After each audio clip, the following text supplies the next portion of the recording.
Simon.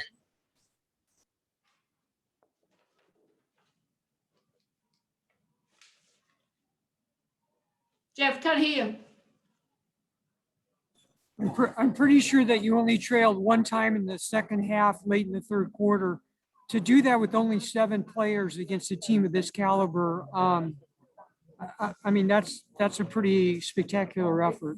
Yeah, look, I mean, I'm just really super proud of this team, and we're pretty, getting beat by 30 last week against Minnesota. We couldn't get any lower than what we were, but credit to those players. They're showing their true character, and what we're doing is we're staying together. I mean, I think that's the last 2 games, the best that we've played all season long. It shows what we're capable of when we're locked in and we do it together, and play at both ends of the floor. But yeah, great win. I mean, even with that, we were missing players. They're missing players. It doesn't matter. They still had their main players there. So it was a great win for us. What were the key things that was it, kind of the contributions you got offensively, or was it more what you did defensively to keep the lead all the fourth quarter? Yeah, look, I think it was a bit of both, to be quite honest. But I think it started with defense, Jeff. I mean, I try and preach that all the time. And we've got some pretty good defensive players, and none better than Brianna Turner. I think, the way that she defended Stewie tonight, I think that's a hard guard. I mean, Stewie's, best player in the world with probably BG at the moment. But it was that's a hard guard because she's so versatile. And even when she got open, she had to chase through so many screens. I mean, that's just heart and effort defense. It's like, do you want to do it or not? I mean, on the other, and then again, we had, Skylar guarding Jewel Lloyd. That's a hard guard too. So, I mean, but it takes everyone. I think what we've been preaching all season long is kind of, filling in, but we're all active and we did it together as a team, and it's not just those 2 players. We wanted to congestion, and I think we executed the scout pretty good. All right, next up is going to be Alex Simon, followed by Danny Thompson. Hi, Sandy. Specifically on that defensive end, it seemed like you guys were able to use Megan's length and kind of be able to keep different people coming at Stewie and Jewel, even if you had primary defenders on them, to be able to keep giving them different looks. How important do you think that was? Yeah, definitely. Obviously on the block, we're bringing that trap, and I thought that was really effective for us. And we had good scramble defense out of it, because this is a team that's very capable of knocking down a lot of threes too. And, they made 8, but we still, we made it hard for Stewie, because we know, they're going to win. Usually Stewie's shooting 25 plus.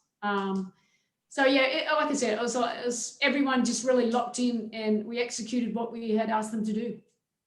For you guys in particular, obviously you knew coming in you were only going to have 8 tonight. With Sophie down, a concussion protocol seems like it's pretty unlikely to be able to turn around and play Sunday. How nervous does that kind of make you going into a game with 7 rather than going in with 8 even? Makes my job easier, doesn't it? There's only 2 players. Oh, okay, the rotations, but it is what it is, and possibly Diana can play. We'll see. If we've got 7, There's not much else that we can do. We'll go from there, and hopefully we can just dig deep. That's what we're going to have to take to go up in their home court and win.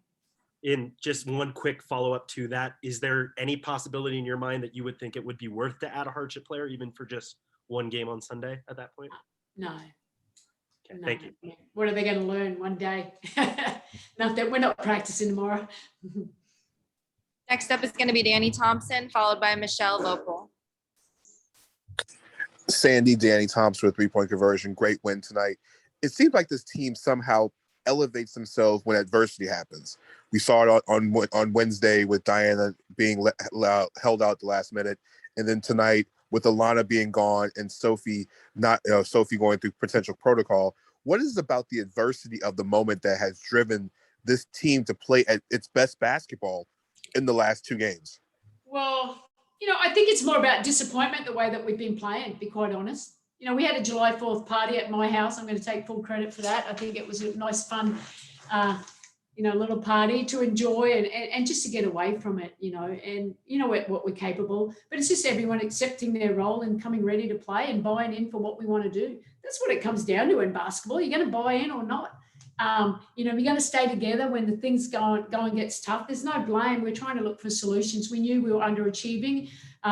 it's 2 games. We still got to maintain it. It's about being consistent now. And I think, it feels good to beat the 2 best teams, obviously, but we still got work to do. We obviously got to get players back and, hopefully we can build on it. I think that's the most important thing. Skylar mentioned that get together you guys had a couple days ago and how it was nothing about basketball. It was everybody just kicking back and having fun and just getting away from it. If this is going to continue being the case, how many more 4th of July parties are you going to have down the stretch the rest of the season? Hey, well, I've just bought a new house. I got a party house. It's great overlooking the mountain. But yeah, we had a lot of fun. It was fun, and just to get away and relax. Sometimes we take this game way too seriously. It's our job, but sometimes you just got to let go and just refocus. And they were joking about that. We're going to have another party tomorrow. I'm like, we're flying, but we can have another party as soon as we're back from the Olympics. We'll be right there. Next up and last is going to be Michelle Vopel. Yeah, Coach. I do have to give you credit because you guys made me look ridiculous, because I was saying that Phoenix was sort of struggling, and then all of a sudden you guys have turned it around. So I give you a lot of credit for that. I wanted to ask you though about a little bit about next week. And forgive me because I know you still got 1 game left, but what is next week going to be like just for you? Everything you've been juggling. Do you just flip the switch at that point, or what's that like? And just it seems like there's going to be a lot of intrigue next week when you can combine the All-Star game plus the exhibitions. Yeah, look, number one, we don't ever take anything personal like that because we weren't playing good, Michelle. So I would have said the same thing about us. We needed to get better. But look, for me, I'm super excited. I love what I do. I get to coach one of the best teams in the WNBA and obviously my home country. So it'll just the switch will just flip. I was in Vegas. That was great. I could have a coaches meeting and get them up to speed. They had their first full practice today with 12 players, and we've had a very limited preparation. So these I'll get straight into that mode. I will quarantine for 1 day, so that will be my transfer 24 hours. Once I arrive I'll arrive after the game on Sunday in Seattle, quarantine, and then I'll get out on the 13th and go play a game against Nigeria. So get ready for that. But I'm super excited. We've still got a lot of preparation to do in a very limited time, but hopefully that will be good enough and we can achieve our goals that we've set for ourselves. And if I could just follow up real quick with Brittany, I guess I've never thought about Brittany as somebody who necessarily, that she responds to like, hey, I'm not playing well and I got to prove something to somebody. I've never thought of her like that, but has there been a little bit of that with her? It just seems like the last 2 games, she's just been out of this world. Like, is it a little bit like she wants to turn it up a notch? Yeah, without a doubt. And I think the same applies for Skylar.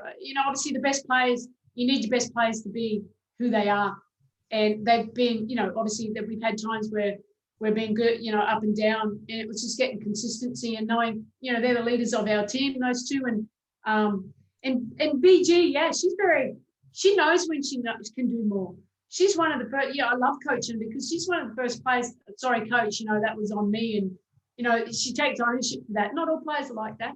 But BG, she's one special human being, and the way that she's playing, you would have seen against Vegas. Obviously, she was a lot of face to basket, but she's been, obviously we've needed her to step up, and for us to obviously get these 2 wins, she's been critical for us. Thank you. Appreciate it. No problem. All right. Thanks for the time, Sandy. Thanks, guys.